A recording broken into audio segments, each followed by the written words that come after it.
মাননীয় স্পিকার, আপনাকে ধন্যবাদ।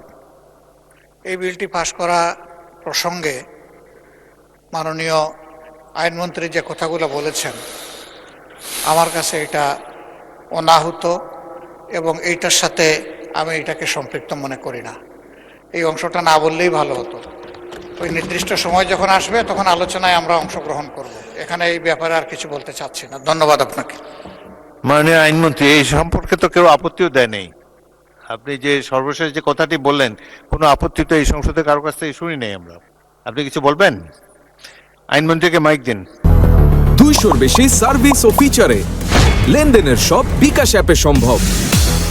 বাইরে গুমের বিচার করার ব্যাপারে এই সরকারের সদিচ্ছাকে অনেকে প্রশ্ন তোলার চেষ্টা করেছেন। সেই কারণে এই বিলটাকে আমরা উপস্থাপনের আগে আপনার সামনে ক্লিয়ার করলাম যে আমরা গুমের বিচার ব্যাপারে কতটা কমিটেড।